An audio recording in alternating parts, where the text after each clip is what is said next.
মা হলেন সুস্মিতা। অনেক অনেক খুশি আমরা সবাইকে লিখেছেন সুস্মিতা তার মনের কথা। চলুন সুস্মিতার সোশ্যাল মিডিয়ায় পোস্ট করা কথাগুলি আমরা আরেকবার শুনি। সত্যিই অবাক করা, একজন নারী হয়ে জন্ম নিয়ে মা না হতে পারলে খুব কষ্ট। চলুন সুস্মিতার কথাগুলি আমরা একবার শুনি।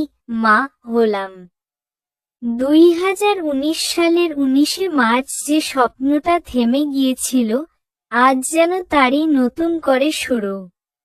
দীর্ঘ 7 বছরের অপেক্ষা, লড়াই, অগণিত কষ্ট আর না পাওয়ার যন্ত্রণার পর আজ আমি মাতৃত্বের স্বাদ পেলাম। এটা কোনো শারীরিক অক্ষমতার লড়াই ছিল না, ছিল সময়, পরিস্থিতি আর অনেক অদৃশ্য বাধার বিরুদ্ধে এক নিরন্তর সংগ্রাম। প্রথম সন্তানকে হারানোর সেই গভীর ক্ষত আজও রয়ে গেছে, তাই এবারের পথচলাটা নীরবে আগলে রেখেছিলাম। গতবার সবকিছু সবার সঙ্গে ভাগ করে নিয়েছিলাম, কিন্তু এবার মনে হয়েছিল সব শুভ শক্তির আশীর্বাদে, সব নজর আর অভিশাপকে হারিয়ে সন্তানের আগমনের দিনেই সবাইকে সুখবরটা জানাবো। সুস্মিতা আরও লিখেছেন, আর এই দীর্ঘ পথচলায় যখন অনেকেই বিশ্বাস হারিয়েছিল, অনেকেই চাইনি আমি মা হই, তখন পাহাড়ের মতো অবিচল হয়ে আমার পাশে দাঁড়িয়েছিল একজন মানুষ, আমার স্বামী শুভাশিস দে।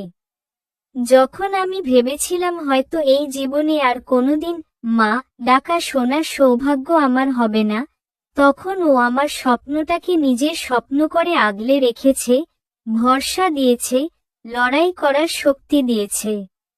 তাকে ধন্যবাদ জানাবো না, কারণ সে আমার নিজের মানুষ, আমার সন্তানের বাবা, আমার জীবনসঙ্গী। শুধু এটুকুই বলবো, আজ আমার মাতৃত্বের পূর্ণতার গল্পে ওর ভালোবাসা, বিশ্বাস আর অবিচল সঙ্গ সবচেয়ে বড় আশ্রয় হয়ে থাকবে চিরকাল। আজ আমি মা হয়েছি, আমার জীবনের সবচেয়ে কাঙ্ক্ষিত অধ্যায় পূর্ণতা পেল। যারা সবসময় পাশে ছিলেন, শুভকামনা আর আশীর্বাদে আমাকে আগলে রেখেছেন, তাদের প্রতি অসীম কৃতজ্ঞতা। আমাদের জন্য আশীর্বাদ করবেন, এই ছোট্ট অলৌকিকতাকে ভালোবাসায় ভরিয়ে রাখবেন। আমাদের শুভ কামনা তোমার বাচ্চার উপর, তোমার সংসারের উপর সবসময় থাকবে। ভালো থেকো, হাসি খুশি আনন্দে থেকো।